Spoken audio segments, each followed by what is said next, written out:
Hi, thank you for tuning in to this, our second in our series of tutorials on how to get the most out of Xenbase.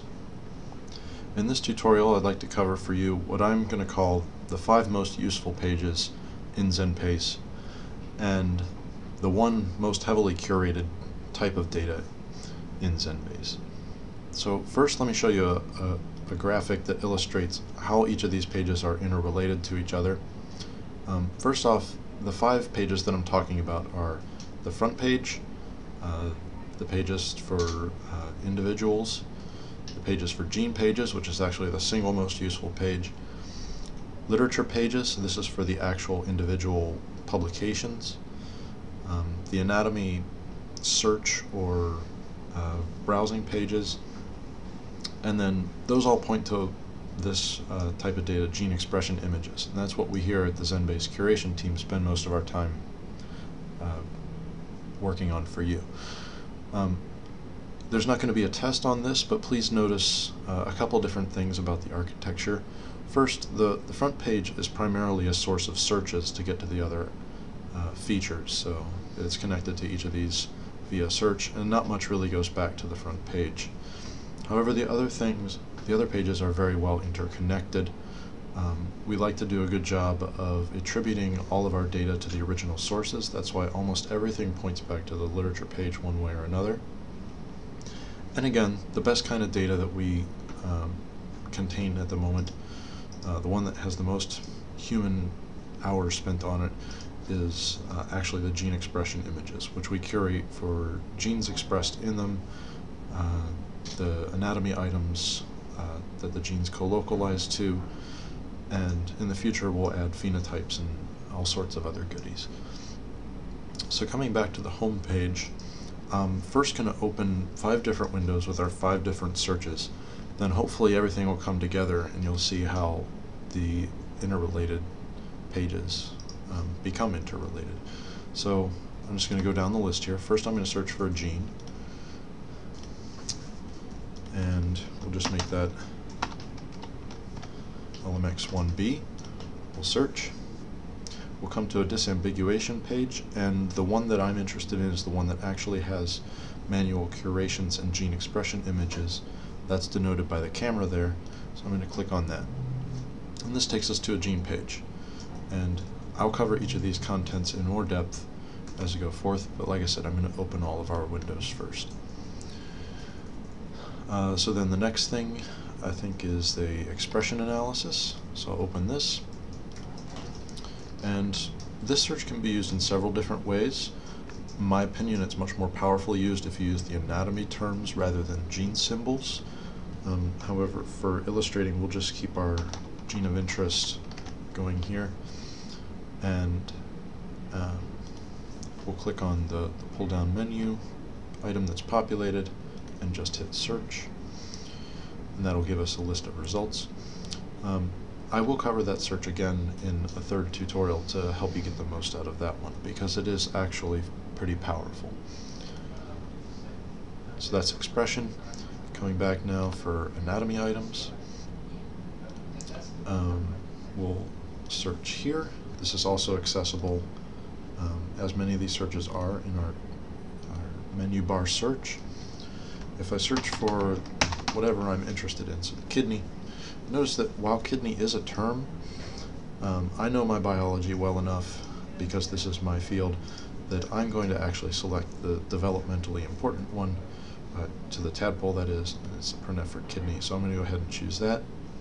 It will take me to our home page for the pronephrid kidney. It shows you various content, and yet again we'll browse that later. Fourth up is publications, so I'm going to search for papers in a new tab, and I'll search for one part of the kidney, glomus.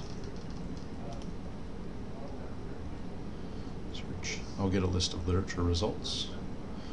You'll notice this is one of our favorite structures to curate, so there's lots of articles with camera icons.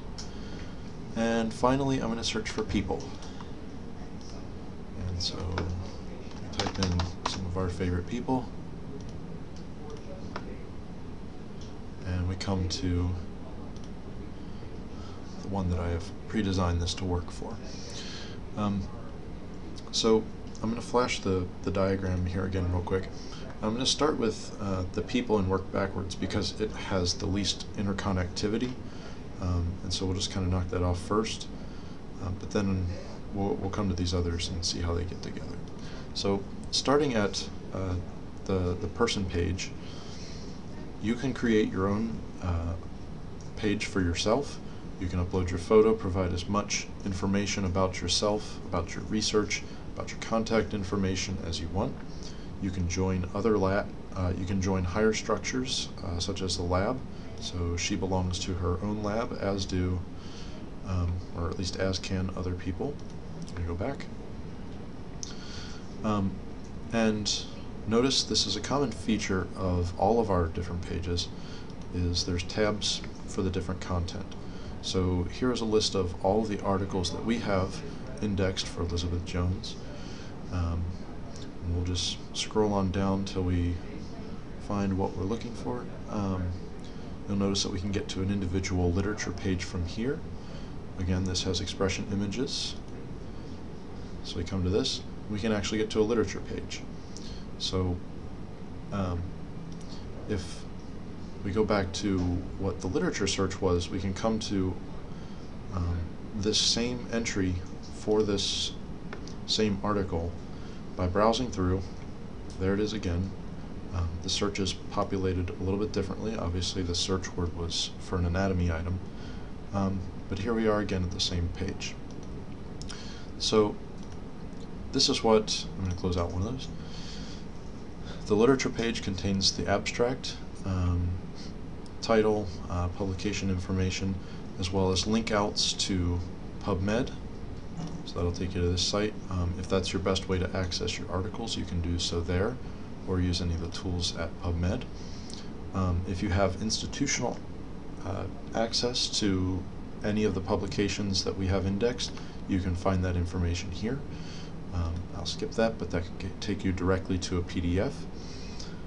There's other information important for attributions, and also a list of genes mentioned in this article, which is one way that you can link to another aspect of the database. You'll see now that I've clicked on the gene that's indexed there, it's the same as the gene page that I looked up with a gene search. So that's how those are interconnected. Finally, I want you to notice that there's actual expression data directly on the literature page. And if you click on any of these, you'll see that we have curated each of these panels for the expression that's contained within them, so according to the gene, stage, and the tissues in which those genes are showing expression. You can link to those genes directly from here if you so choose.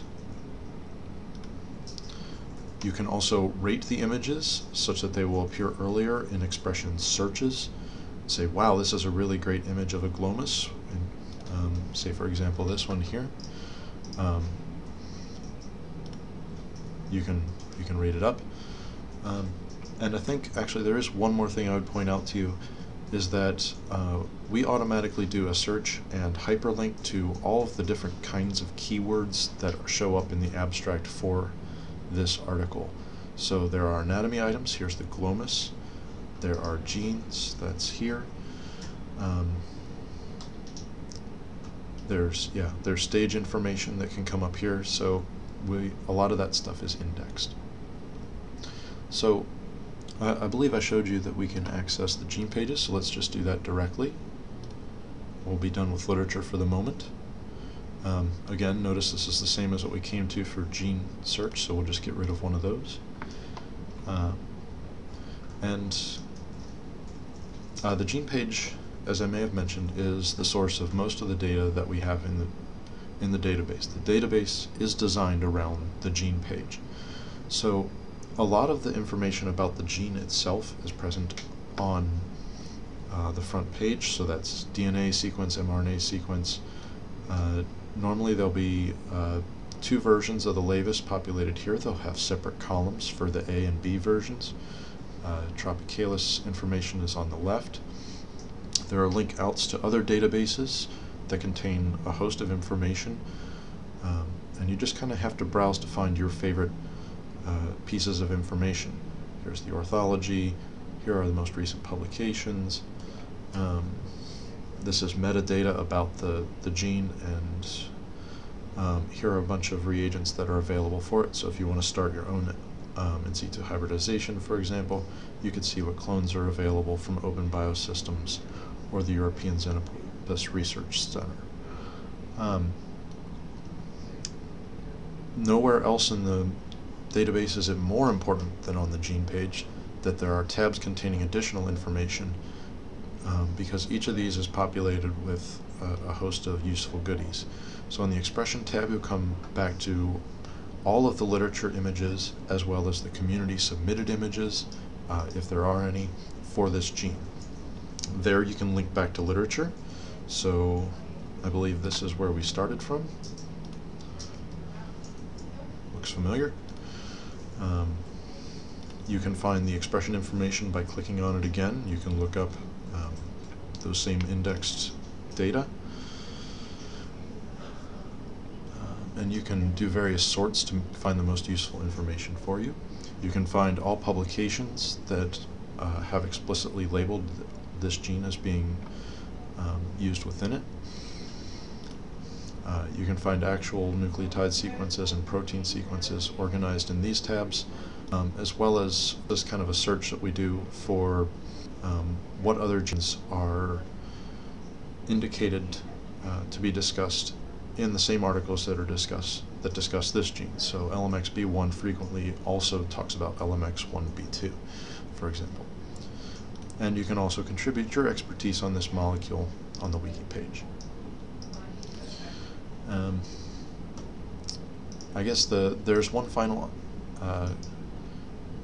interconnectedness here. That's the anatomy terms. This is currently populated by tissues that show up in microarray screens. So you can click on these things and you'll come to the anatomy page for that item, and you can browse via that. And so now here we are. Pronephric kidney is the same as we arrived. I'm clicking between tabs here using our anatomy search. So let's just pick up there. I'll close the gene page for LMX1B. Oh. Okay, so again, tabs are important to our anatomy pages. You can see that you can find any literature referencing the pronephric kidney here. Similarly, you can find expression analysis, any gene that we have manually curated to express this particular anatomy item, the pronephric kidney, as well as information about how we came to the definition of this term, and the wiki again. I'll point out two items about how these pre-populated searches under expression come up. Notice that the pronephric kidney is a complex structure. What this page is referring to is a part of our Xenopus anatomy ontology, which is fancy words for the vocabulary we use to index all the different expressions. So if it's expressed in the kidney, we have to say that we have to index it to this term. And this particular kind of term has many different constituent parts. So a kidney is a complex thing. It contains various tubes and vasculature and so forth. And notice that if you do an anatomy search for pronephric kidney, and then we access, let's see here, any of the structures that are part of the pronephric kidney will show up under this search. So the pronephric duct only will show up as a hit for pronephric kidney, as will any of the constituent parts, early distal tubule, early proximal tubule, and so forth. If you restricted your search to one of these smaller constituent objects, you wouldn't see that. So if we go instead to the glomus, which is a smaller, more defined structure, and we look at the expression, we get a smaller list of genes, and their expression is more specific. So, for example, if I look up and PHS1, which I don't actually know much about, you see that it's very specific to the glomus and not the other kidney structures, so not the duct, not the tubules. So that's all very, if you're looking to learn about other targets or things that are important to your structure, or if you just want to learn more about Xenopus anatomy, this is a good place to browse because you can find the developmental origins in these relationships. So the pronephric kidney comes from pronephric mesenchyme, it comes from the intermediate mesoderm. Where's the intermediate mesoderm come from? It comes from the mesoderm, and so forth. And you can learn a lot going that way. Finally, I would just point out to you, remember we did an initial search for gene expression, searching for LMX1B1, and it actually comes to a similar display of the images, except they are sorted by their source. So if one particular publication would have more than one image of this gene expression, then they would come up under the same icon here. And let's see, I think that's about it. I hope you can see that there's many ways to get to the different pieces of content in Xenbase. There will be one other podcast about how to use Xenbase coming soon, and that will concern the two searches for literature using Texpresso and gene expression combined with anatomy searches.